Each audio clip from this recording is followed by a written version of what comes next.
Magandang araw mga kaibigan. Bigyan natin ng reaction, opinion itong video posted by TV Patrol. Update ito kay Saldico na may posibilidad na pwede pa siyang mag-apply ng asylum. So, hindi pa siya basta-basta mapapauwi sa Pilipinas. Wais talaga itong kampo ni Saldico. Pakinggan natin to.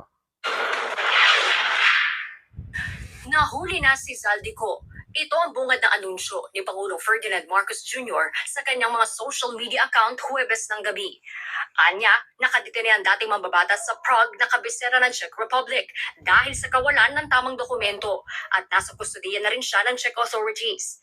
Tuloy-tuloy din anya ang pagkikipag-ugnayan ng Pilipinas sa gobyerno ng Czech Republic para matiyak na masusunod ang mga legal na proseso at may saayos na ang pagpapauwi sa kanya sa Pilipinas sa lalong madaling panahon.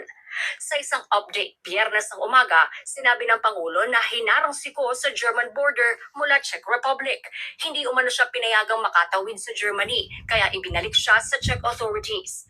Ayon kay DILG Secretary John Vic Remulla, huling namataan siko sa Italy 3 linggo na ang nakararaan bago masita Huwebes ng hapon oras sa Pilipinas dahil wala umanong dalang travel document. Nung research siya, nakita na cancel the Philippine passport niya, ay dinitingin na siya automatically at in-inform ng Philippine authorities. Ang bubuhin niya, isang malaking bakasyon doon sa Europe eh. Sa dami niya ng pera, bali wala sa kanya ikot ng ikot lang. Tingin ko naging complacent na. Dahil walang extradition treaty ang Pilipinas sa Czech Republic, sabi ni Remulla, posibleng sa pamamagitan ng deportation mapauwi siko. Nahuli siya sa, sa wala siyang travel document.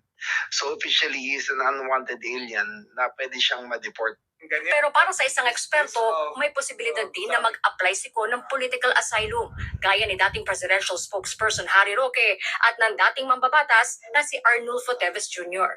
Pending the application, there may be the filing itself of the application for as an asylum seeker or as for the status determination procedure as a refugee. The effect of that is to suspend the process of deportation.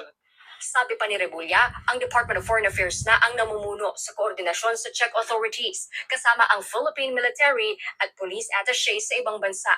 Pero kailan kaya maibabalik ng bansa siko?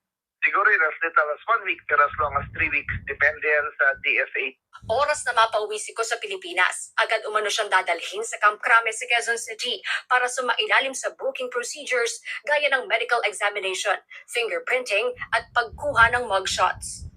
Pagdating dito, ako ang arresting officer at ako ang magdadala sa kanya sa custody ng Sandigan Bayan kasi indicted na siya. He will be made sure that he is fit for trial. Sabay ipipresent siya sa return of warrant na ay sa Sandigan Bayan. Pagdating sa Sandigan Bayan, mag-arraignment siya ng guilty or not guilty, saka siya bibigyan ng hatol ng Sandigan Bayan kung bailable or non-bailable.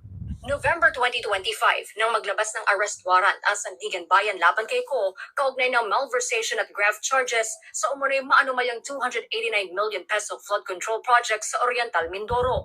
Noong December 2025, ibinunyag ng mga otoridad na nagtatago sa Portugal si Ko at mismong si Marcos Jr. ang nag-anunsyo na kanselado na ang passport ng dating mambabatas. Pebrero nitong taon nang ideklara si Ko ng Sandigan Bayan bilang fugitive from justice. Nitong Marso, kinumpirma ng Pangulo na nasa Portugal ang dating kongresista at nagsumite na rin ng red notice application sa Interpol. Legacy projects. Alvin, sa ngayon Okay. So, yun. Pwedeng mag-apply ng asylum status. Maganda sana kung mapabalik na kagad. Sana magdilang anghel si DILG Secretary Remulla na in 3 weeks time makarating na dito. Sana nga. Kailang may isang retired general din na senior officer ko. Sinabihan niya ako na it will take time. With or without extradition treaty between the Philippines and the Czech Republic, matatagalan yan dahil yung deportation pwedeng i-contest sa court. Kayang-kaya ni Saldico na gumastos dahil may pera siya, i-exhaust niya lahat ang legal remedies para hindi siya mapauwi dito. Kaya medyo ako, ulitin ko, sana mapauwi ka agad. Kaya lang ayoko munang umasa. Kasi yung sinabi ng expert, Attorney Teton, yung nagsalita na pwede siyang mag-apply ng asylum, kagaya ng nangyari kay Attorney Harry Roque. Hanggang ngayon, di pa napapabalik. May warrant of arrest din si Attorney Roque. Oh, nandyan, nagliliwaliw si Attorney Roque. Si dating Congressman Arnolfo Teves, nag-apply din lang siya, although na-disapprove. Kaya napabalik. Nakakulong. Ay si Attorney Roque, pending pa. Kaya wag muna tayong umasa.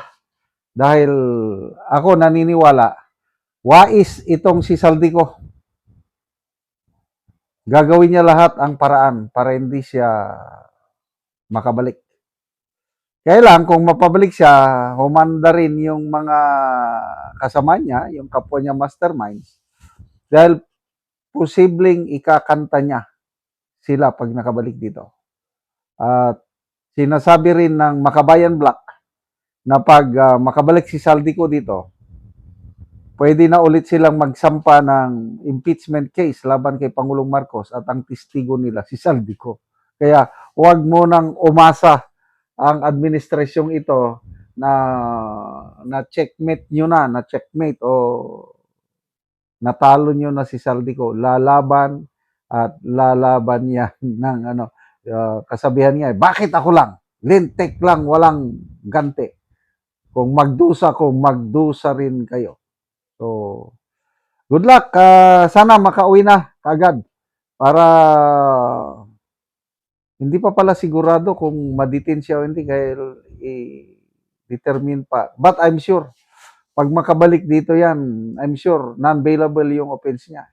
Si ex-senator Revilla nga, nakakulong, non-bailable, di mas lalo na si Saldico. Salamat mga kaibigan sa inyong pagsubaybay sa channel na ito.